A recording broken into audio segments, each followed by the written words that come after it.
Good evening and welcome to Ganesh shot. Ganesh shot में आप सबको स्वागत है। आजकल जब से ये पहलगाम का कांड हुआ है, इंडिया और पाकिस्तान के बीच में बहुत तनाव है और इस तनाव के बीच बलूचिस्तान के बारे में बहुत कुछ बात हो रहा है। पर जब बलूचिस्तान के बारे में बात होता है पर उसका इन डेप्थ समझ, मैं जहां तक मेरा समझ में है, बाकी लोगों को है ही नहीं कि बलूचिस्तान में हो क्या रहा है। जब से जाफर एक्सप्रेस का अटैक हुआ है, बलूचिस्तान तकरीबन बंद हो गया है। नारंग बलूच पिछले 1 महीने से ज्यादा जेल के अंदर है। अख्तर मेंगल का लॉन्ग मार्च मस्तंग टनल में फंसा पड़ा है। पिछले 1 महीने से हर रोज कोई ना कोई मुठभेड़ होता है बलूच फ्रीडम फाइटर्स और पाकिस्तान आर्मी या फोर्सेस के साथ। और बड़ा क्लियर है कि ये पाकिस्तान आर्मी के लोग मार खा रहे हैं। पिछले 2 दिन में ही 13-14 आदमी को अटैक में मार गिराया गया है। हालत वहां कस्ता है और इस कस्ते हालत के दौरान असीद मुनीर का व्याख्या ये है, अब जरा देखिए। और बलूचिस्तान जो है, जो कि पाकिस्तान की डेस्टिनी है, ठीक है, जो कि पाकिस्तान के माथे का झूमर है। तुम 1500 बंदे कहोगे कि जी हम इसको ले जाएंगे, तुम्हारी अगली 10 नस्लें भी नहीं लेके जा सकती। इंशाल्लाह you will see that we will beat the hell of these terrorists very soon. Balochistan, you think this 1500 people belonging to BLA and BLF and BRA etc. can take away Balochistan from us? तो ये बोलते हैं क्या ये 1500 आदमी जो BLA के हैं वो हमसे बलूचिस्तान छीन के ले जाएंगे? हम उनको मार देंगे। पाकिस्तान, उसका फौज और उसका आर्मी चीफ का सोच है कि बलूचिस्तान के लोगों को डंडे के साथ पाकिस्तान के अंदर बांध के रखो, उनका खनिजों को चुराओ, लोगों को मारो। एक्चुअली स्पीकिंग, ये जो स्टेट है इस कभी भी आजादी ले सकता है, आजादी पा सकता है, पर उसके लिए बाहर से मदद चाहिए।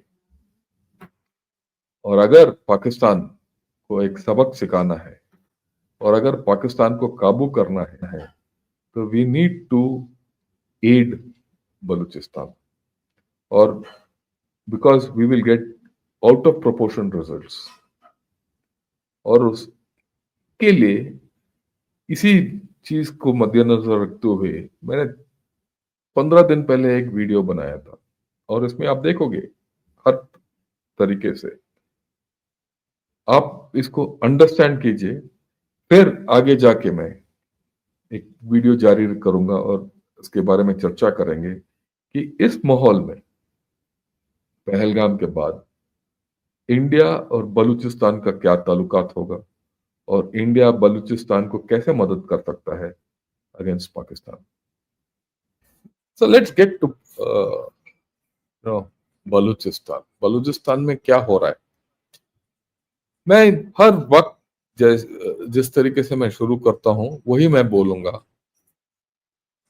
बलूचिस्तान पाकिस्तान के बिना जीवित रह सकता है?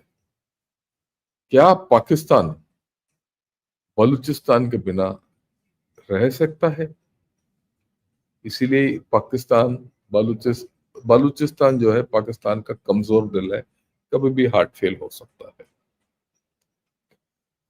राइट। आज जो बलूचिस्तान के हम बारे में हम बात करेंगे, 2 मुद्दों के ऊपर बात करेंगे मोटे मोटे तौर पर। एक, और ये मूल मुद्दे हैं जहां तक बलूचिस्तान और पाकिस्तान का संबंध है। सबसे बड़ा, और आई वुड से सबसे बड़ा पहला मुद्दा कि बलूचिस्तान के जितने भी रिसोर्सेस हैं, पाकिस्तान ने 70 वर्ष, जब से इंडिपेंडेंस इनको आजादी मिला है, तब से लूटे जा रहे हैं। ये एक्सट्रैक्टिव एलिट्स बोलते हैं, क्योंकि ये चूसने वाले एलिट हैं। कौन है ये वही हैं जो खास करके पंजाबी पॉलिटिशियंस और आर्मी। दूसरी बात, हम सबको पता है, हमने पहले भी इसके बारे में विश्लेषण किया है कि बलूचिस्तान को इस सर के ऊपर एक बंदूक रख के बोला कि भाई आज नहीं, कल से आप पाकिस्तान के हिस्सा हो। क्योंकि सबको पता है कान ऑफ कलात के सर पे बंदूक रखा गया था, तो बोला कि भाई साइन करो। तब से अभी तक उनके लोगों से, बलूच लोगों के साथ भेदभाव हो रहा है पाकिस्तान के अंदर। और ये भेदभाव एक तरफा नहीं है, मतलब एक तरीके का नहीं है, बहुत तरीके हैं। एंड ये they are all human rights issues, basic human rights issues के ऊपर इनके साथ बदसलूकी की जा रही है। और ये दो चीज है मूल कारण जिसकी वजह से आज बलूचिस्तान का ये हालत है। पहले हम बात करेंगे लूट ऑफ बलूचिस्तान। बलूचिस्तान को किस तरीके से पाकिस्तान लूट रहा है और लूट रहा था।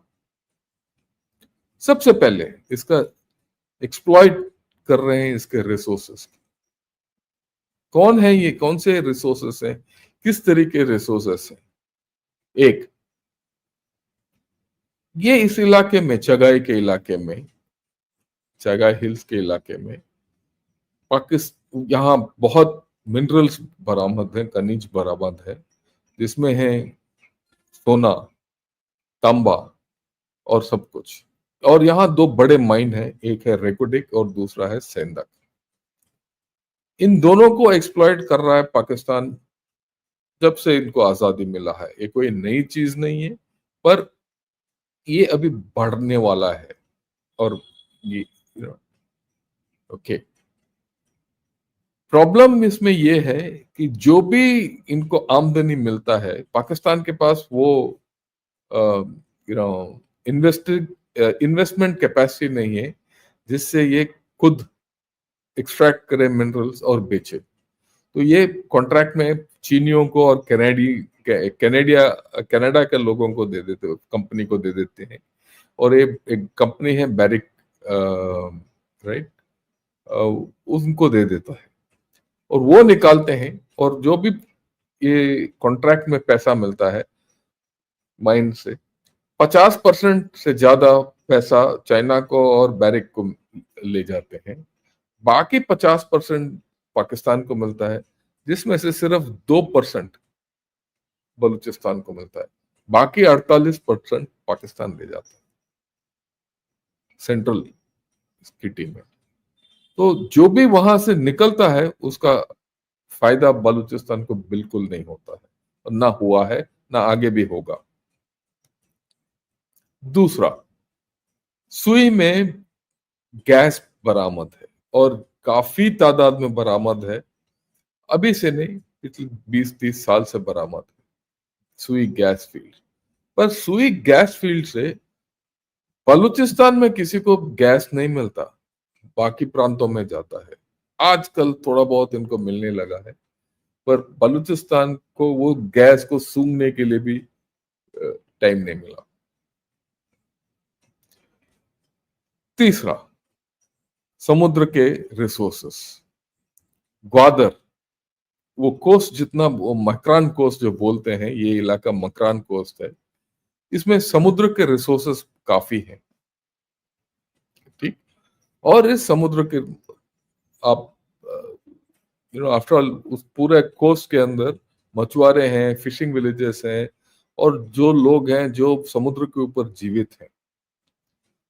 जब से ये ग्वादर का पोर्ट बना है, ठीक, उस इलाके के जितने लोग मच्छी पकड़ते हैं उनके पेट में लात लग गया। ये दो वजह से।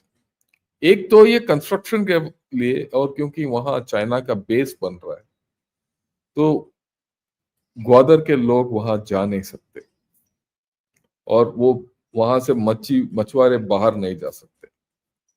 तो इसकी वजह से काफी उनके ऊपर पाबंदी आ गया। दूसरा, इसी इलाके में चाइना से आते हैं ट्रॉलर्स और उनको प्रोटेक्ट करता है पीएलए, यानी कि चाइना का नेवी। और जो पानी, जो फिशिंग, समुद्र के इलाका जहां अच्छे मच्छी मिलते हैं और जहां पाकिस्तानी यानी कि बलूचिस्तानी लोग जाके अपना मच्छी पकड़ते थे, वहां वो खुद नहीं जा सकते क्योंकि चाइना वाले पकड़ रहे हैं वहां। तो उनका पेट पे बड़ा लात पड़ा। वही नहीं है, क्योंकि वहां कोस्ट के ऊपर पसनी है, ओरमरा है, बाकी पोर्ट भी है, वहां भी ये कहानी हो रहा है। और खास करके ओमार उर्मरा पसनी के ऊपर चाइना का निगाह है कि वो भी अपना ले, ताकि उनका बिल्कुल बेस बन जाए, एक डिफेंसिव बेस, नेवी बेस बड़ा अलॉन्ग पाकिस्तान कोस्ट। और हम सबको पता है पाकिस्तान कर्ज में डूबा हुआ है चाइना के साथ, तो पाकिस्तान को देना ही पड़ेगा। अगर ये दिया गया तो बलूचिस्तान के लोगों के ऊपर पेट पेट के ऊपर बिल्कुल परमानेंटली लात पड़ेगा। तो ये भी एक्सप्लॉइटेशन हो गया। तो आप देखिए, नेचुरल रिसोर्सेस जो मच्छी हैं, समुद्र के रिसोर्सेस, खनिज है या गैस है, बलूचिस्तान के लोगों को नहीं मिलता, बाकी सब ले जाते हैं। कम से कम वो खनिज लेने में उनको 2% मिलता है। ये जहां तक ग्वादर और ये इलाका है बिल्कुल नहीं मिलता। यहां तक कि ग्वादर का बेस बनाने में पाकिस्तान ग्वादर के लोगों को कुछ नहीं मिला, नौकरी भी नहीं मिला, कॉन्ट्रैक्ट भी नहीं मिला, कुछ नहीं मिला। इसीलिए कुछ दिन पहले, पिछले साल 1 महीना इन्होंने ग्वादर का हक दो के मूवमेंट चलाया और वहां सब कुछ बंद कर दिया। पर खैर उसके बारे में हम बाद में बात करेंगे। और चौथा तरीका ये है कि देखिए, ये एक जियो स्ट्रेटेजिक लोकेशन है, राइट। अगर चाइना का इस इलाके में प्रेजेंस है तो स्ट्रेट ऑफ हॉर्मुज के ऊपर कंट्रोल कर सकता है। और अगर इस इलाके में कंट्रोल प्रेजेंस है और जिबूती में भी चाइना का एक बेस है, ये दोनों बेस ग्वादर और इसके साथ पूरा स्ट्रेट ऑफ हॉर्मुज और गल्फ ऑफ एडन दोनों को कंट्रोल कर सकता है चाइना। अमूमन अगर आप देखेंगे तो ऐसे अगर कंट्रोल करना है और ऐसे अगर जियो स्ट्रेटेजिक लोकेशन को किसी और को देना है, तो जो लोग हैं वहां के आबाद जो लोग हैं उनको कुछ तो पैसा मिलेगा, कुछ तो उनको रॉयल्टी मिलता है, कुछ तो रेंट मिलता है, कुछ भी बोलिए, पर उनको तो कुछ नहीं मिलता है क्योंकि पाकिस्तान के आर्मी वालों ने पूरा लूट लिया। और एक तरीके से वो भी सीपीसी के माध्यम से, जो सीपीसी बिल्कुल कर्ज पे डूबा हुआ है और चलता नहीं है। और चाइना वालों ने पाकिस्तान को कंगाल कर दिया और इलाके के ऊपर कब्जा कर दिया। और मार किसको पड़ा आखिर? बलूच लोगों को, राइट। तो ये भी एक ये है। ऊपर अगर हम देखेंगे तो इस इलाके में चाइना का एक बड़ा बेस आ रहा है। अगर बड़ा बेस इधर आ गया तो चाइना का जो जियो स्ट्रेटेजिक लोकेशन है, जहां ये अपना थिएटर कमांड वगैरह रखना चाहते हैं, वो बलूचिस्तान के विपरीत जाएगा, क्योंकि ये they are under now nuclear threat. क्योंकि वहां अगर इतना बड़ा बेस आ गया और बाकी ओरमरा और पसनी के ऊपर भी इनका अगर कब्जा आ गया चाइना का, और पाकिस्तान के आर्मी अगर उनको हेल्प करता है, तो फिर क्या है कि it will be a major problem for safety और सिक्योरिटी ऑफ बलूच पीपल। तो आप किसी तरीके से देखिए, बलूच लोगों का जो रिसोर्सेस हैं इस इलाके के, यू नो एक्सप्लॉइट हो गए। ओके ओके, अभी जहां तक रिसोर्सेस का सवाल है, अभी तक तो ये चलता रहा, पर अभी क्या है, ये सीन बदल गया बिल्कुल। 10 दिन पहले एक पाकिस्तान मिनरल इन्वेस्टमेंट फोरम चला गया है पाकिस्तान के अंदर, इस्लामाबाद में, जिसका प्रतिनिधित्व किया ये इनका चीफ ऑफ आर्मी स्टाफ असीम मुनीर, और इसमें इन्होंने बोली लगाया और बैरिक गोल्ड को दे दिया पूरा खनिज, यानी माइन, जो नया माइन बनने वाला है रिको डिक, उनको दे दिया। और इसके बारे में ये देखिए, ये ही is the CEO of Barrick Gold, क्या बोलता है आप सुनिए, बाद में हम आके आपसे दोबारा बात करेंगे। इसको फुल कर देता हूं फिलहाल। Reko Diq will be the beacon that leads Pakistan into the ranks of the top global mining jurisdictions. At the end of 2024, the feasibility study was completed, producing total contained, proven, and probable mineral reserves of 15 million tons of copper and 26 million ounces of gold. There's every reason to believe that Reko Diq will still be operating past the end of this century. First production is planned for 2028 and targets 240,000 tons per annum copper and 300,000 ounces per annum of gold during phase 1. Barrick has a proven track record of partnering with and fostering local suppliers worldwide. And we are applying these same principles and experiences at Reko Diq.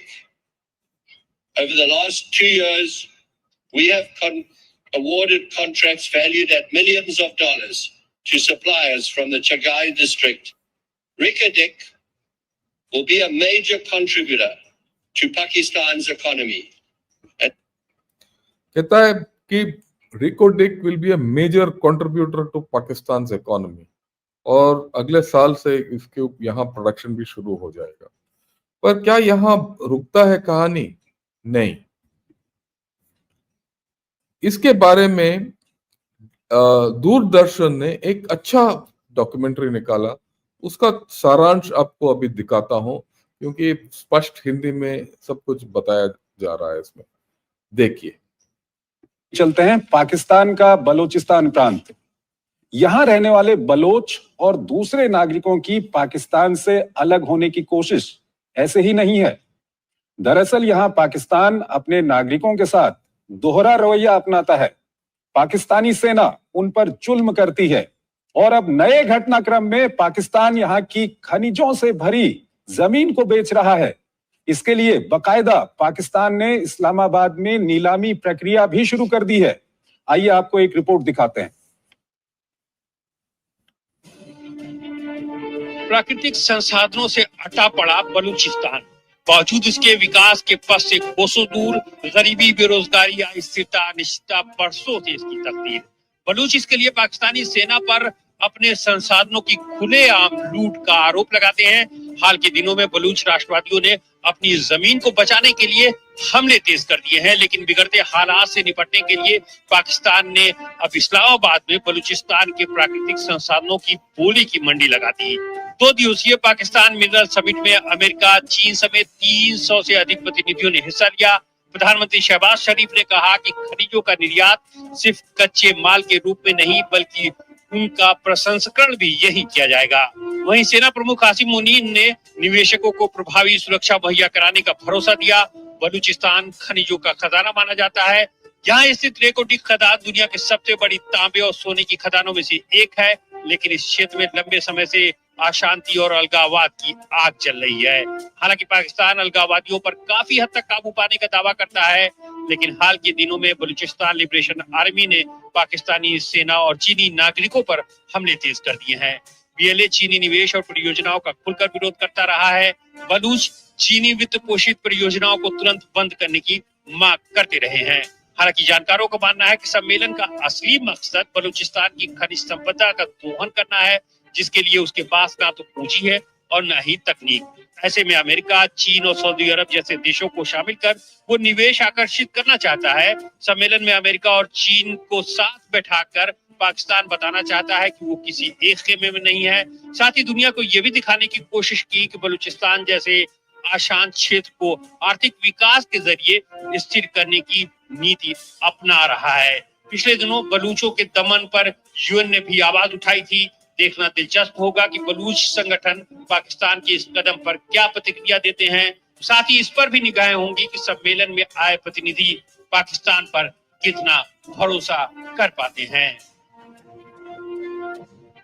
चलते हैं Pakistan, right, चलते हैं okay. बात यह है कि ना कोई बाहर से ना अंदर से ये बात उठाता है कि बलूचिस्तान के लोगों के साथ अन्याय हो रहा है। अन्याय तो हो रहा है, इसमें कोई दो राय नहीं है। अन्याय हो रहा है और उनको न्याय भी मिल रहा है। पर आजकल मेरे ख्याल में एक आध आदमी है जो पाकिस्तान के अंदर बोलना शुरू किया है, पर वो भी मेरे ख्याल में औपचारिकता है। पर खैर एक आवाज तो है, उस आवाज को हम सुनेंगे, फिर देखते हैं ये आगे क्या है। ये है ख्वाजा आसिफ, जो एक जमाने में पाकिस्तान के डिफेंस मिनिस्टर रह चुके हैं। आजकल वो ऑपोजिशन में है गवर्नमेंट में, और ये बोलता है ये बात जो ये बलूच लोगों के साथ घोर अन्याय हो रहा है, मैं जितना भी बोल सकता हूँ बोल दूंगा। पर अगर ये एक पाकिस्तानी खुद बोल रहा है तो ये तो सच ही होगा ना। तो इसीलिए आपकी इस व्याख्या को सुनना बहुत अनिवार्य है। मेरे भाई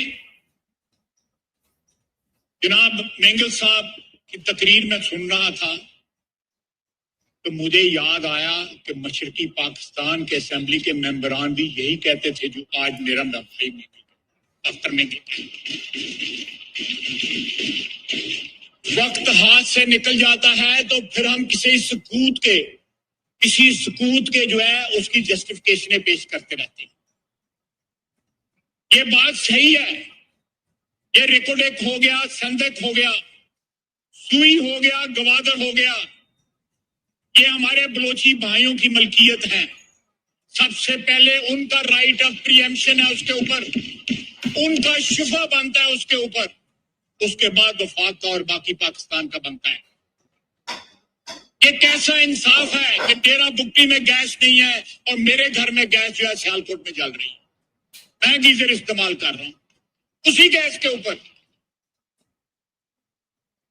इस वक्त जो है लड़ाइयों का नहीं है, जो बाकी बचा कुचा पाकिस्तान जो है उसको मुतहिद रखें। इस मुल्क के वसाइल के ऊपर सबका हक है। अगर मरी के ऊपर बिल्कुल सही उन्होंने कहा कि मरी के ऊपर सारा पाकिस्तान बिल्कुल सही है कि मातम कर रहा है, वहां पे जो कुछ हुआ बिल्कुल सही है, करना भी चाहिए। लेकिन जो कुछ बलूचिस्तान में हो रहा है उसके ऊपर भी सारे वफाक को जो है मातम करना चाहिए। राइट, बहुत इंपॉर्टेंट बात दो बोले। एक, बलूचिस्तान के अंदर जो भी वसाइल हैं, यानी जो भी खनिज हैं, what रिसोर्सेस जो भी हैं, पहला हक बनता है बलूच लोगों के ऊपर। आज तक वो हक है ही नहीं इनके पास। दूसरी बात, इन्होंने खुद पाकिस्तान असेंबली में एक member of the Pakistan national assembly खड़ा होकर बोल रहा है कि भाई गैस मेरे यहाँ सियालकोट में आता है पर सुई का गैस बलूच लोगों को नहीं मिलता आज तक। तो इस तरीके से लोगों को लूटा जा रहा है उधर। बलूचिस्तान के बलूच लोगों को लूटा जा रहा है पिछले 70 साल से। और ये आगे अगर पाकिस्तान का बस रहा तो ये आगे चलता रहेगा। मेरा प्रस्ताव ये है और मेरा सोच भी ये है कि सिर्फ ये लूट के ऊपर और लूट मार के ऊपर ही एक क्रांति हो सकता है, और this is big enough for a revolution to take place in Pakistan. Will it take place? In a way, it is taking place. There's no doubt about it. And if you add this, कि भाई कल के दिन Gwadar will become a China's our base, and उनका cycle strike capability आ गया, nuclear capability आ गया, जिस तरीके से मैंने बताया, तो हर आदमी बलूचिस्तान के अंदर यही बोलेगा कि भाई मैंने क्या गलती किया, मेरे ऊपर इतना बादल मंडरा रहे हैं, मेरे पूरा इलाका लूटा जा रहा है, तो मैं क्यों आजादी ना लूं, और मैं क्यों हथियार ना उठा के जो बाहर से लेके आ रहा है उसके ऊपर फायर ना करूं, क्यों मैं, अगर मेरे को यहाँ कान के अंदर काम नहीं मिल रहा है तो क्यों मैं पंजाबियों को ना मारूं। तो अगर आप इस लिहाजे से देखेंगे तो there is lot of reason कि बलूचिस्तान पाकिस्तान के हाथ से जाने वाला है, क्योंकि पाकिस्तान का नियत ठीक नहीं है। They have already sold off the रिकोडिक mine, बोली लगा दिया baric gold. That's one. Okay, पर एक चीज है, ये बड़ा मजेदार चीज है, ये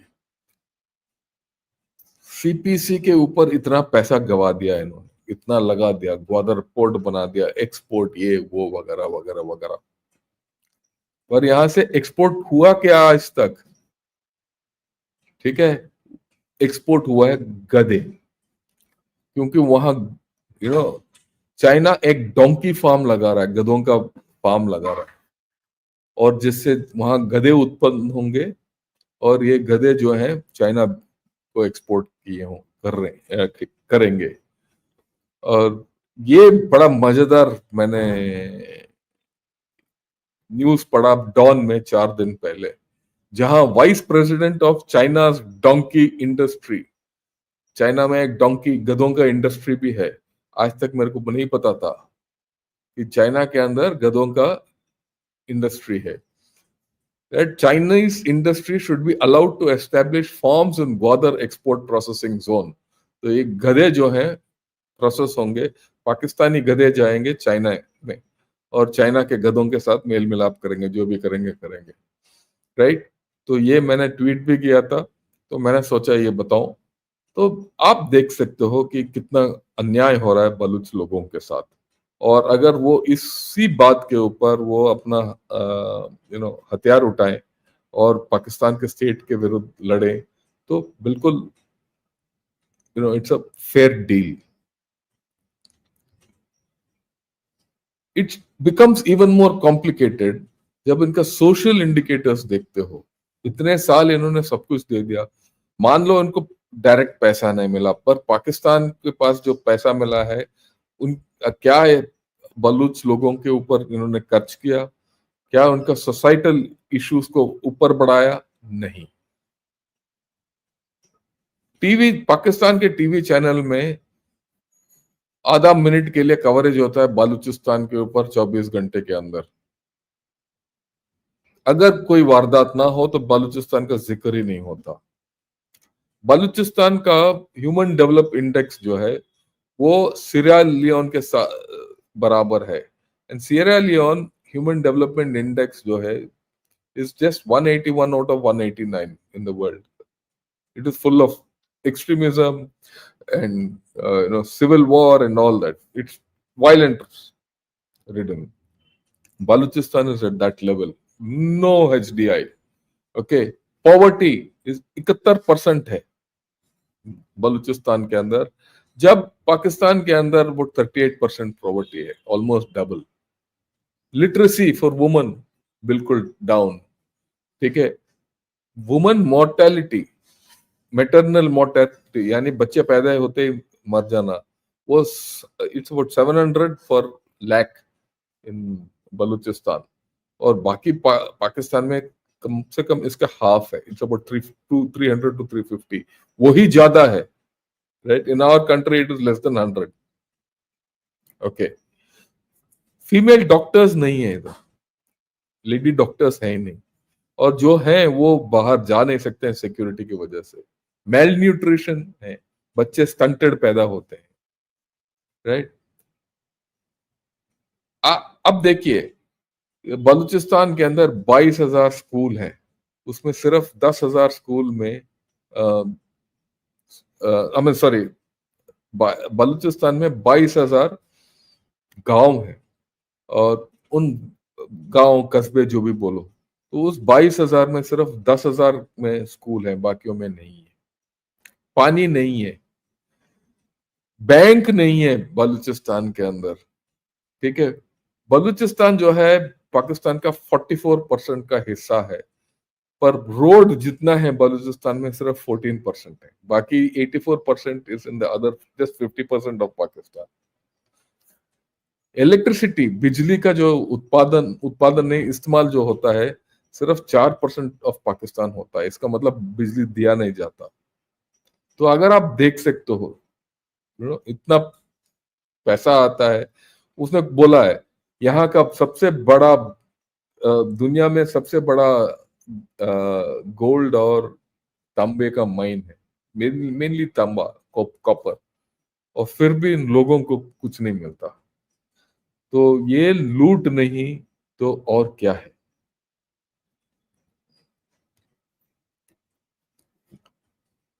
ओके, अभी हम बात करेंगे हाउ बलूचिस्तान किस तरीके से आजादी की ओर बढ़ रहा है और क्यों। हम अभी इसके बारे में तो देख लिया, पर विल सी अदर इश्यूज।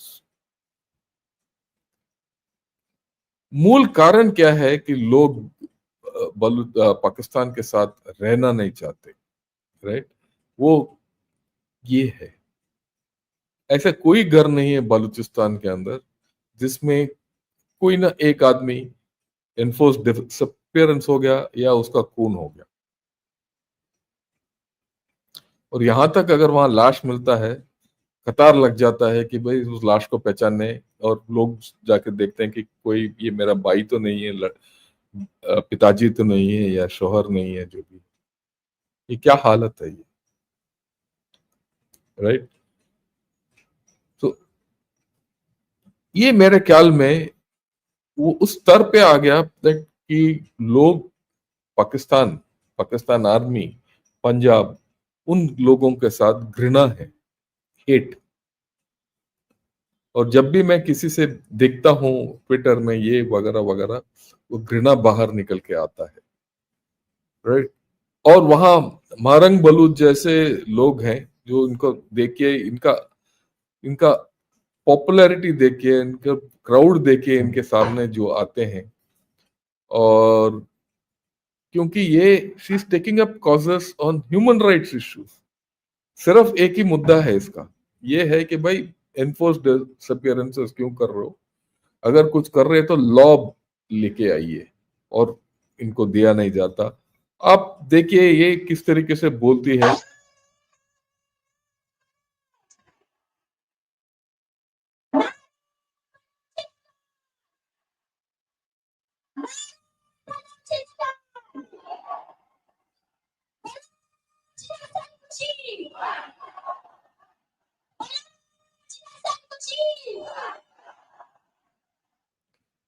इसका जितना रेस्पॉन्स है आप देखिए, कितना पॉपुलैरिटी है वो देखिए। और ये जो औरत है जिसने नॉन वायलेंटली पूरा अपना आंदोलन चलाया फॉर एनफोर्स डिसअपीयरेंसेस, वो आज के दिन पिछले 1 महीने से जेल में है और किसी से मिल नहीं सकती। और इसको क्यों उठाया वगैरह मैं थोड़ी देर में आता हूं, पर इसको पिछले साल भी जब इसने मार्च लिया कैपिटल में जाने के लिए, उस वक्त भी इसको मार पड़ी है लाठियों के साथ। पूरा पाकिस्तान आर्मी एक औरत के सामने झुक रहा है और झुकने वाला है। अगर इसको कुछ हो गया तो बलूचिस्तान बिल्कुल जल जाएगा। अगर कुछ ना भी हुआ तो इसने पूरा पाकिस्तान आर्मी को हिला के रखा है, क्योंकि एक ही मुद्दा है इसका, एनफोर्स डिसअपियरेंसेस और खून।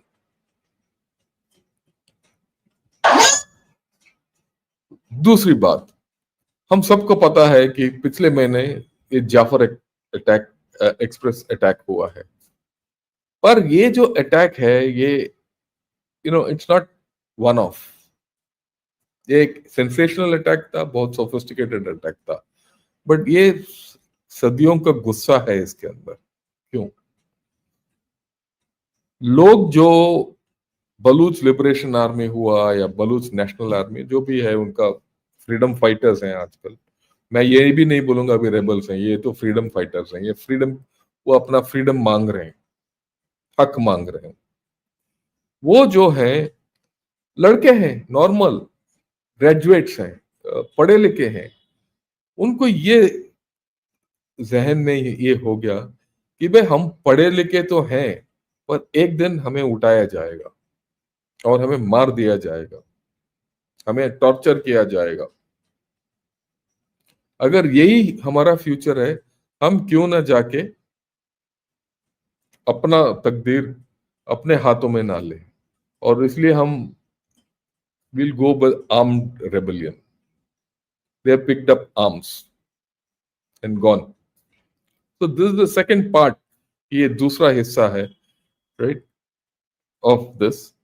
जो अटैक तो हुआ है, और उस अटैक के बाद क्या है कि महरंग बलूच ने जो एक धरना किया क्वेटा में, क्योंकि इसके इमिडिएटली पाकिस्तान रिटेलिएटेड, 2-3 लड़कों को मार दिया है। उस क्योंकि मार दिया तो महरंग बलूच को पकड़ के उन्होंने अरेस्ट किया है। अब हालत और बिगड़ता गया है, राइट, ओके। उसके साथ साथ जब ये सब हो रहा था तो सरदार अताउल्लाह मेंगल, जो एक माना हुआ पॉलिटिशियन है बलूचिस्तान का, वो एमपी भी रह चुके हैं, राइट, और चीफ मिनिस्टर भी रह चुका है बलूचिस्तान का। तो मेरे ख्याल में he is taken a call. अब तब तक ही वाज वेदर पाकिस्तान के साथ हो या बलूचिस्तान को पाकिस्तान के अंदर ले चलना है, नहीं ले चलना है, किस तरीके से करना है, कि वो उसको डाउट था। पर जब मारंग बलूच को अंदर कर दिया तो उसने बड़ा एक ट्वीट लिखा है, और दैट इज इंपॉर्टेंट। मैं ये एक एक्सेप्ट है, मैं पढ़ लेता हूँ। जहां ये कहता है कि ऐसे कोई जगह बचा नहीं है बलूचिस्तान के अंदर जहां गवर्नमेंट ये बता सकते हैं कि वो अपना कंट्रोल कर रहा है, और पाकिस्तान स्टेट ने ये वार हार लिया और ये खत्म है, कहानी खत्म, राइट। और ये भी आगे बोलता है कि जो लोग बलूचिस्तान को इस हालत तक लेके आए हैं, राइट, उनको पता होना चाहिए कि ये टाइम वक्त उनके साथ नहीं है, ना ये टाइम हमारे साथ है। और ये जो पूरा स्टेट जो है हमारे कंट्रोल में है ही नहीं, ना आपके कंट्रोल में है। इसने तो निर्णय ले लिया कि ये अभी कभी भी पाकिस्तान के कंट्रोल में नहीं जाएगा। ये एक बड़ा इंपॉर्टेंट स्टेटमेंट मैं मानता हूं ये पूरा कहानी के अंदर। ये टाइम लगेगा, पर जिस दिशा में जा रहा है उससे कोई वापस मोड़ नहीं है। उसके बाद इसने एक लॉन्ग मार्च भी किया है, और लॉन्ग, और इसके इसी बीच में बहुत औरतें बाहर आई हैं इन सपोर्ट ऑफ मारंग बलूच, और बहुत औरतें ने प्रदर्शन भी किया है अगेंस्ट एनफोर्स डिसअपियरेंसेस। आप देखिए, एक वो भी देखिए दोनों।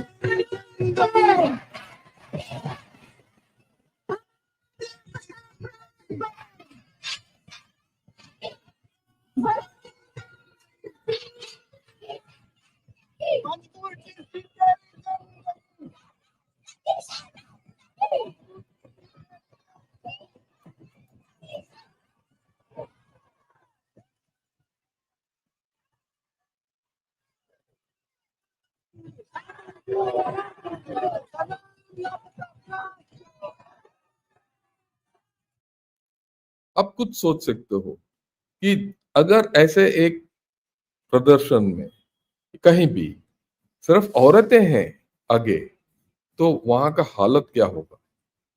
जिस दिन एक औरत चूल्हा छोड़ के रास्ते के ऊपर आ जाता है और ऐसे धरना करना शुरू करता है, फिर तो घंटी बजना चाहिए सबके लिए। और खास करके इस इलाके में, अगर हमारे नॉर्थ ईस्ट में है, वहां रवैया है वुमेन्स मूवमेंट्स का, यहाँ नहीं है, पर ये सड़क पे उतर आए हैं। सो पाकिस्तान के लिए ठीक नहीं है। उसके बाद अताउल्ला मंगल ने अपना लॉन्ग मार्च भी किया था। ये लॉन्ग मार्च का शुरुआत है जब उसने किया था, पर इसको रोक दिया गया है। इसको रोक दिया गया है क्वेटा के शॉर्ट ऑफ क्वेटा एक जगह है मास्तुंग। मास्तुंग में एक पास है, उस पास के ऊपर इन्होंने कंटेनर वगैरह लगा के बंद कर दिया। तब से लेकर ये आगे नहीं जा पा रहे हैं।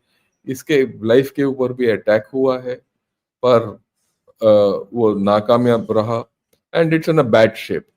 तो अगर आप देखेंगे तो पॉलिटिकली भी there is complete denial of any rights to the people of Balochistan. और मंगल अभी तक वो कॉन्स्टिट्यूशन के अंदर काम कर रहा है।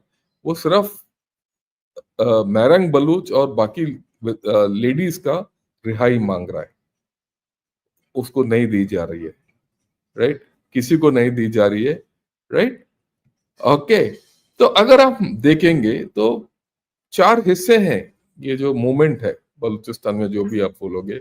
एक तो ग्वादर को हक दो मूवमेंट है, वो अभी थोड़ा बैकफुट में है, यानी बैकफुट में नहीं है, वो दबा हुआ है। दूसरा है ये बलूच यज्ञती कमेटी जो महारंग बलूच का है, जो एक ह्यूमन राइट्स ऑर्गेनाइजेशन है। तीसरा ये बीएनपी जो अताउल्ला मंगल का बलूचिस्तान नेशनल पार्टी और बाकी पॉलिटिकल पार्टीज जो पाकिस्तान के पॉलिटिकल सिस्टम के अंदर काम करना चाहते हैं और जोड़ लाना चाहते हैं। और लास्ट है बीएलए और बीएलएफ जो आजादी मांग रहे हैं। ओके, तो इसके साथ पाकिस्तान कैसे आदमी किस तरीके से बर्ताव कर रहा है, right. And I am saying Pakistan army इसीलिए बता रहा हूं क्योंकि पाकिस्तान गवर्नमेंट तो एक मोहरा है, रबर स्टैंप है। मेन है पाकिस्तान आर्मी। सबसे पहले इनका रेस्पॉन्स है maximum force, use maximum force against everyone, सबके साथ जो भी है मैक्सिमम फोर्स।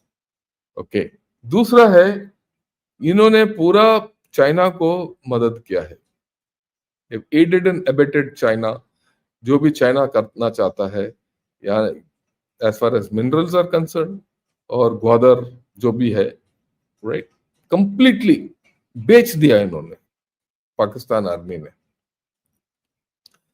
मिनरल एक्सप्लॉयटेशन, ये मिनरल एक्सप्लॉयटेशन सिर्फ बाकियों के लिए नहीं, वो अपना पैसा जेब गरम करने के लिए पाकिस्तान आर्मी जो मशहूर है वो कर रहा है, इसमें डाउट नहीं होना चाहिए।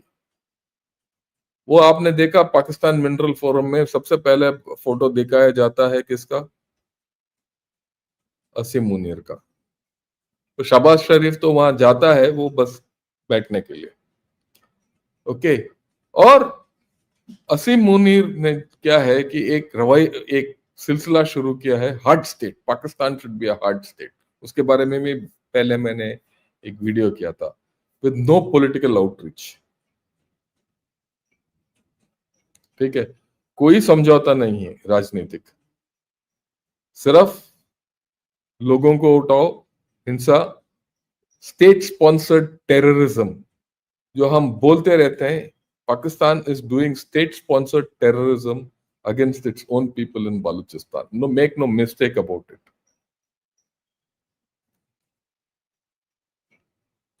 और मेरे हिसाब से पॉलिटिकली देखिए, सिक्योरिटी वाइज देखिए, या किसी लिहाज से देखिए, इकोनॉमिकली भी देखिए, एक पॉइंट ऑफ नो रिटर्न तक आ गया। और मेरे ख्याल में जो लास्ट पॉइंट है कि अभी जो इन्होंने बोली लगाया ऑफ रेकोडिक माइन, बोल तो रहे बलूचिस्तान वाले लोगों को देंगे, पर उसमें क्या है कि बलूचिस्तान में जो एज ऑफ टुडे जो political party which is in power, वो सब they are all hand picked and placed. ये एक आदमी ने भी एक वोट नहीं लिया, ये मिला इनको पिछले साल इलेक्शन, राइट। कोई एक भी अपने बल पे जीता नहीं, सब फॉर्म 45 जो बोलते हैं पाकिस्तान के अंदर, उसको लेके गिनती के बाद पूरा बदली किया और उसको इलेक्ट करके इनको लगा दिया। ये सब लट्टू हैं, उनको मिलेगा पैसा। ये कुछ हिस्सा बलूचिस्तान में ये जो नया प्रोग्राम है वो कॉन्ट्रैक्ट में दिया है, पर गवर्नमेंट तो वही है ना, इन्हीं का खुद का, तो ये उसी से भी लूट लेंगे ये। तो इस हालत में बलूचिस्तान का हालत तो और भी खराब ही हो रहा है ना, अच्छा नहीं हो रहा है। हार्ड स्टेट जो असीम मुनीर ने ऐलान किया है, उसका फैक्ट्स क्या है, असलियत क्या है उसका, वो ये है आर्मी किसी के साथ, पाकिस्तान आर्मी किसी के साथ समझौता नहीं करेगा। क्यों? क्योंकि उसको अगर समझौता करेगा, वो जो पैसा है वो इनको देना पड़ेगा। पाकिस्तान आर्मी किसी के साथ अपना लूट शेयर नहीं करेगा, ये किसी का हिस्सा नहीं बनेगा, वो अपना पूरा लूट खुद करना चाहते हैं, बड़ा क्लियर है। पिछले साल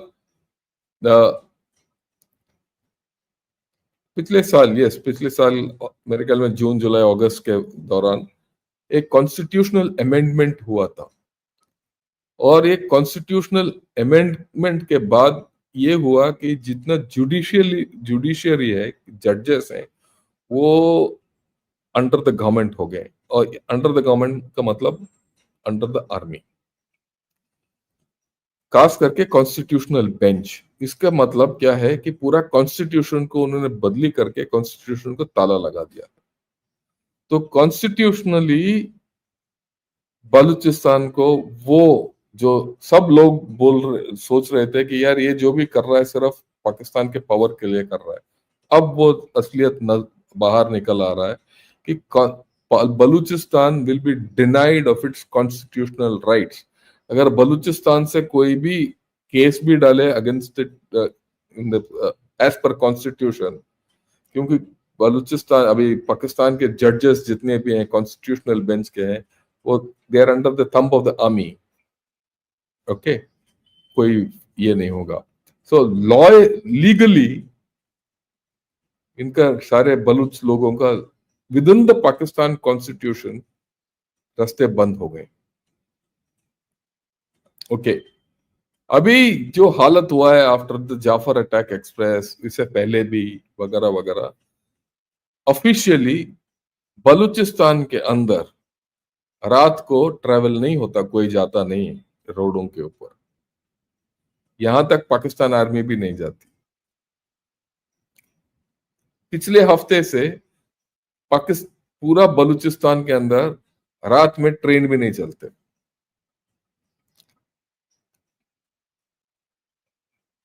रात में पूरा बलूचिस्तान प्रदेश में गवर्नमेंट, पाकिस्तान आर्मी का कंट्रोल नहीं है। The state has no control over night, यानी कि बलूचिस्तान का जो 24 घंटे के वक्त में रात को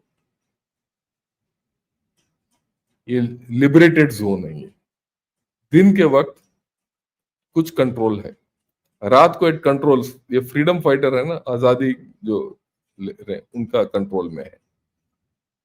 आप सोचोगे कि यार मैं ऐसे बात कर रहा हूं, ये ऐसे बात करे जा रहा है, नहीं, ऐसे नहीं है।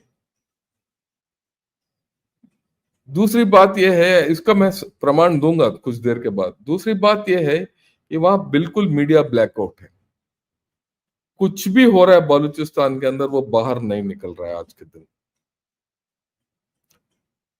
कल और आज के बीच में सिर्फ 2 दिन, 14 और 15 अप्रैल के बीच में वहां 3 वारदातें हुई हैं, जिसको के बारे में किसी को पता ही नहीं। इतना मीडिया ब्लैकआउट है ना, किसी पाकिस्तानी न्यूज़पेपर में ये नहीं आता कि इतने वारदात हो रहे हैं। अब देखिए, ये है दश्त रोड में, मस्तुंग में ये एक वारदात हुआ है। कब? 5 घंटे पहले। ये मैंने तकरीबन 3 बजे मैंने ये ट्वीट देखा। तो 3 बजे से आप 5 घंटे निकाल लो तो 10 बजे के करीब हुआ है। आज सवेरे 10 बजे के करीब वहां एक अटैक हुआ है, राइट। दूसरा, ये भी उसी टाइम का है, मेरे ख्याल में 2 बजे के करीब ये तुर्बत में हुआ है, ओके। और ये न्यूज आया है ट्वीट के थ्रू, बलूचिस्तान का जो जितने भी छोटे मोटे चैनल हैं उनके जरिए बाहर निकल रहा है। यानी कि आज 2 अटैक हुए हैं जिसमें लोगों को जान चला गया है। अटैक किसके ऊपर हुआ है? पाकिस्तान फोर्सेस के ऊपर। कल नौशकीमे में आर्मी कैंप के ऊपर अटैक हुआ 14 अप्रैल को। ये बलूचिस्तान पोस्ट का है, पर ये मेन स्ट्रीम मीडिया में बिल्कुल नहीं है, कहीं नहीं है। ये कैसे बाहर निकाल रहे हैं वो ट्वीट और ये वो बाहर से बात करते हैं। तो मेरे ख्याल में आज के दिन Balochistan is out of control even during day, धीरे धीरे, क्योंकि इतने अगर अटैक हो रहे हैं हर दूसरा दिन तीसरा दिन, यानी दिन में 2-3 अटैक हो रहे हैं। अब सिर्फ सोचो, कश्मीर में एक छोटा वारदात हो जाता है तो पूरा देश खड़ा हो जाता है हमारा आजकल। पहले की जमाना छोड़ दो, ठीक है। अभी हुआ था एक कठुआ में, तो इसके ऊपर पीपल आर राइटिंग, एनालिसिस हो रहा है, क्यों हुआ, नहीं हुआ, क्यों हुआ, क्या है, सब मांग रहे हैं सर आप एक वीडियो करो उसके ऊपर। यहाँ हर दिन 2 या 3 ऐसे वारदात हो रहे हैं और पाकिस्तान आर्मी कुछ नहीं कर पा रहा है। पहले रात गायब, मतलब रात वाज आउट ऑफ कंट्रोल, मेरे ख्याल में अभी दिन भी out of control. So actually देखा जाए the writ of the state of Pakistan चल नहीं रहा है। तो ये बात ये मौलाना फजलुर रहमान ने पहले भी बता दिया था और ये वीडियो में बार बार दिखाता जाऊंगा, क्योंकि ये एक दर्शाता है यही बात जो ख्वाजा आसिफ ने बोला कि क्या अन्याय हो रहा है बलूचिस्तान के लोगों के ऊपर। और ये बादशाह बोल रहे हैं कि भाई बलूचिस्तान तो हमारे कब्जे में ही नहीं है, हमारे कंट्रोल में ही नहीं है, और ये खुद अपने असेंबली में बोल रहा है। आप इसको दोबारा सुनिए। जनाब स्पीकर, मेरे इलाके में ऐसे ऐसे एरियाज हैं जिसको फौज ने भी खाली कर दिया है, पुलिस तो खाली कर चुकी थी। बता दूं आपको, ऐवान को बताना चाहता हूं, वो इलाके कि जो पुलिस तो खाली कर चुकी थी लेकिन फौज भी खाली कर चुकी है, और जहां पर जंग हो और पुलिस भी ना हो और फौज भी ना हो, तो वो एरिया किसके कब्जे में होगा और वहां किसका रेट होगा? और दिल पे हाथ रखकर मुझे कहना पड़ता है, इंतहाई दर्द दिल के साथ कहना पड़ता है कि इस वक्त बलूचिस्तान के 5 से 7 अजला इस पोजीशन में हैं कि अगर वो आजादी का ऐलान कर दें तो अगले दिन अक़वाम मुत्तहिदा में उनकी दरखास्त को कबूल। कहां खड़े हैं हम लोग?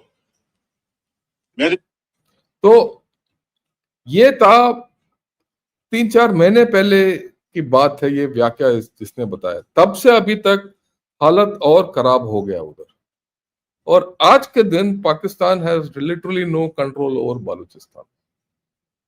आपने देख लिया 3 दिन के अंदर, और ऐसे रोज आता रहता है। अगर मैं रोज बलूचिस्तान के ऊपर एक वीडियो करना पड़े तो हर रोज मेरे को 2 या 3 ऐसे ट्वीट मिलेंगे वारदातों के बारे में, जहां पाकिस्तान आर्मी और उनका सोल्जर्स, कॉन्स्टेबलरी, जो पाकिस्तान आर्म्ड फोर्सेस को पिटाई हो रहा है।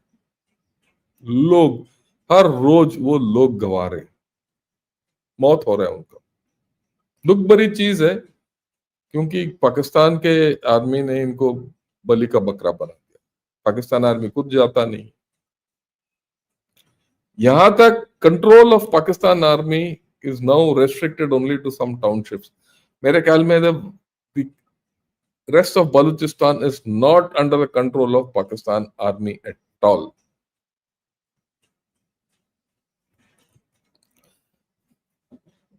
अगर आप सोचते हो कि नहीं ये है हामिद मीर, जियो टीवी का बॉस, ये भी वही बोलता है।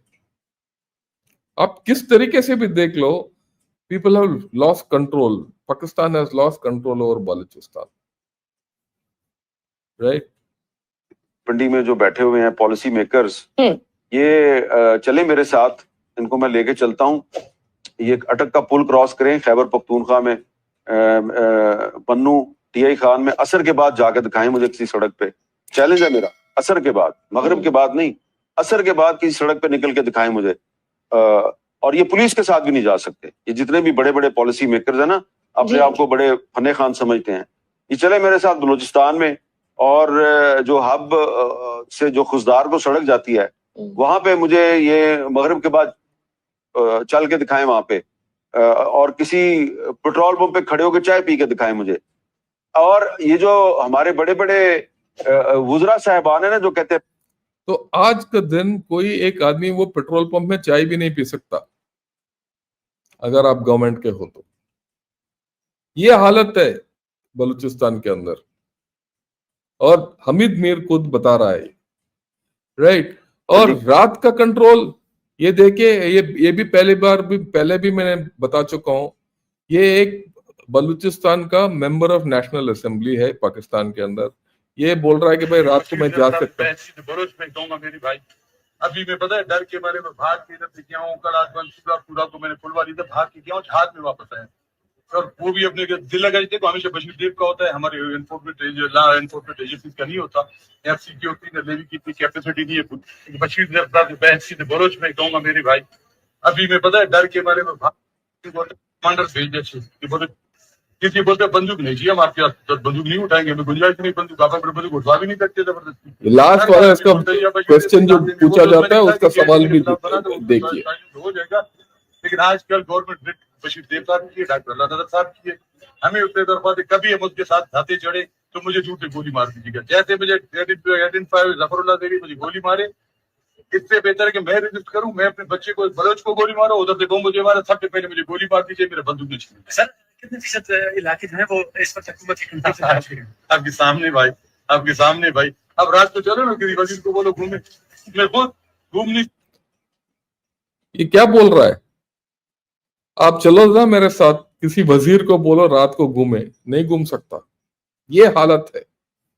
तो कम से किसी हालत में देखो तो, सॉरी, किसी हालत में देखो तो किसी तरीके से देखो, पाकिस्तान हैज लॉस्ट बलूचिस्तान। अभी हम थोड़ा पॉलिटिकल इश्यूज के ऊपर आते हैं। Where is politically Balochistan standing आज के दिन?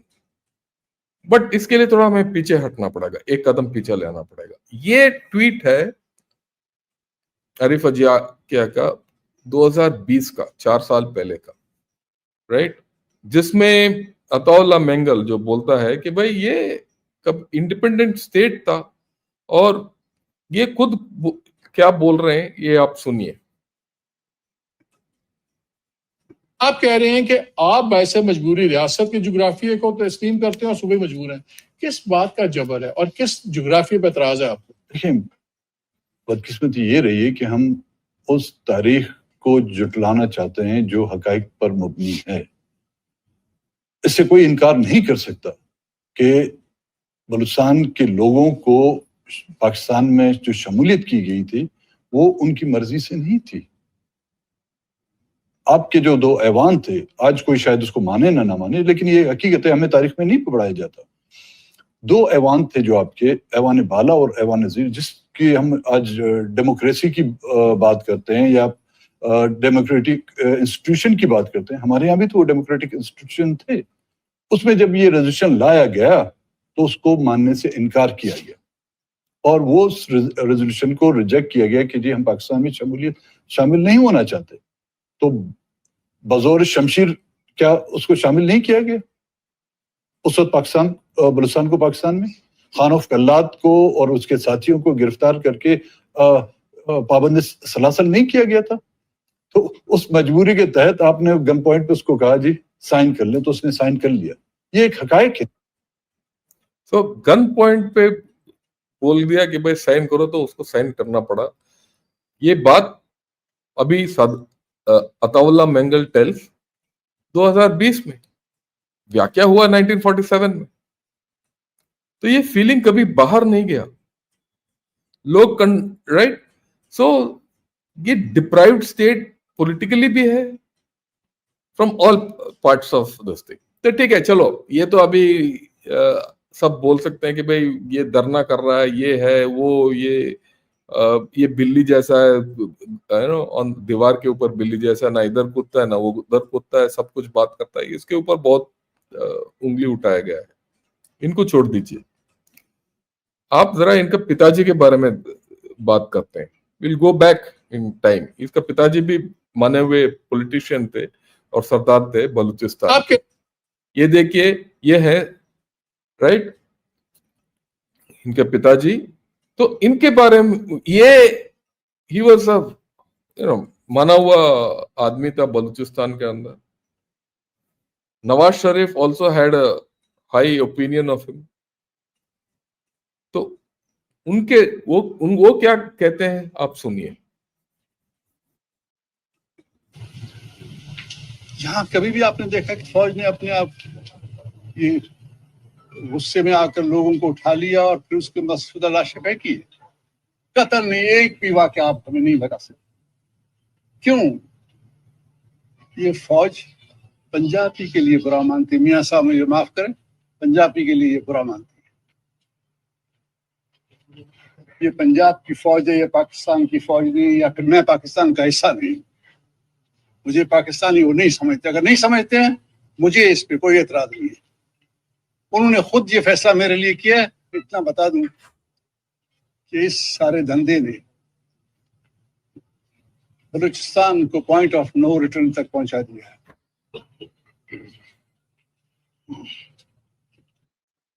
तो बलूचिस्तान को पॉइंट ऑफ नो रिटर्न तक पहुंचा गया। ये जो भावना है, ये अभी का भावना नहीं है, ये पहले का भावना है। गन पॉइंट के ऊपर उठाना और लोगों को हिंसा रूप से तरीके से व्यवहार करना, ये सब not only this generation, even the last generation.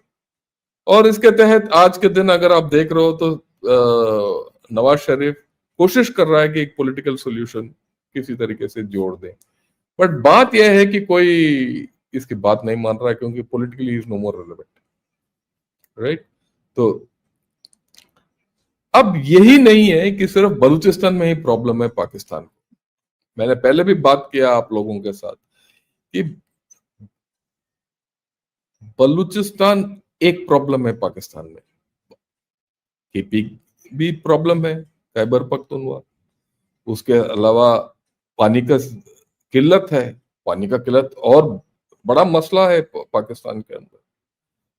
तीसरा कर्ज है, पाकिस्तान इतना कर्ज में डूबा हुआ है, उसका अर्थव्यवस्था इतना गया गुजरा है कि आप पूछो मत। उसके ऊपर इंस्टेबिलिटी है, पॉलिटिकल इंस्टेबिलिटी है। ओके, और तो और बाकी पाकिस्तान पॉलिटिकल इंस्टेबिलिटी तो है। आप हमें सबको पता है कि पीटीआई के हेड इमरान खान को जेल के अंदर किया है, उसको नेल्सन मंडेला बना रहा है। वो है काबिल नहीं है नेल्सन मंडेला बनने का, पर बना रहे उसको। और पाकिस्तान जो है अपने पड़ोसियों के साथ सबके साथ लड़ लिया। ईरान के साथ लड़ाई है, अफगानिस्तान के साथ लड़ाई है, और इंडिया के साथ भी लड़ाई है, और चीन भी नाखुश है। तो ये कैसा देश है? और इस देश में भावनाएं तो उठेंगी बाकी प्रांतों में, और ये आज के दिन खैबर पख्तूनख्वा में ये प्रॉब्लम है। ये है एक normal politician, member of the parliament, वो भी आज के लाइव। इसका व्याख्या तो आप सुनिए, पर आप देखिए खैबर पख्तूनख्वा के अंदर टीटीपी का राज चलता है, एक शैडो कैबिनेट है उनका। हर डिस्ट्रिक्ट के अंदर खैबर पख्तूनख्वा में टीटीपी का एक शैडो गवर्नमेंट है। एक दूसरा एक पश्तून तहफ्फुज मूवमेंट है। तीसरा वहां का जो चीफ मिनिस्टर है वो अपोजिशन का है, और वो किस तरीके से खेल कर रहा है, वो अपना खेल है।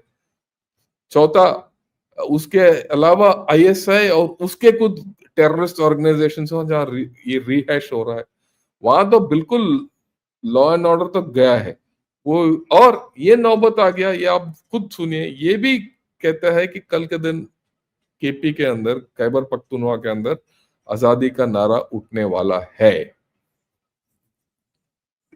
अगर अक्टूबर के महीने तक 18th अमेंडमेंट पे मनवन अमल नहीं होता, ये जाली बिलें वापस नहीं होती, तो आप इस माहौल में, जिस माहौल में आप सीपीएलए लड़ रहे हैं, जिस माहौल में आप सीपीएलएफ लड़ रहे हैं, जिस माहौल में ईरान आपका दुश्मन है, जिस माहौल में अफगानिस्तान आपका दुश्मन है, आप कहते हैं, नहीं तो मैं नहीं मानता, जिस माहौल में टीटीए और टीटीपी आपका दुश्मन है, जिस माहौल में दाइश आपका दुश्मन है, हिंदुस्तान आपका दुश्मन है, आप अपने लिए एक और दुश्मन खुद।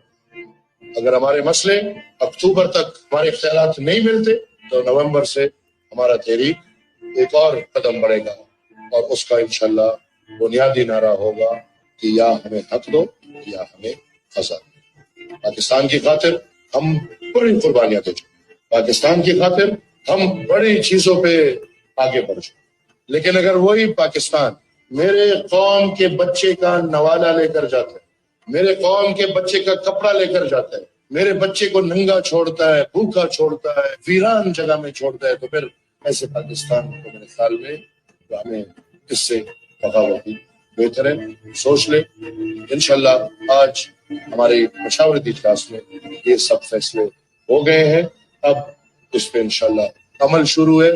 मैं ये वादे कर दूं कि हम एक तप्पड़ वाले याद, मैं बजाते खुद अपने वालिद के साथ ये वादा करके घर से निकला कि इंशाल्लाह अपना सर हाजिर करूं, लेकिन कौम का ये हक अगर अक्टूबर के राइट। तो ये हुआ एक भावना जो वहां पैदा हुआ है। इस हालत में इंडिया क्या करे, एक सवाल है, राइट। पाकिस्तान के साथ बलूचिस्तान, यानी पाकिस्तान के साथ किस तरीके से हम डील करें, इस बलूचिस्तान प्रॉब्लम के साथ हम कैसे डील करें। अंदर जो होगा होगा, होने दो पाकिस्तान के अंदर, राइट।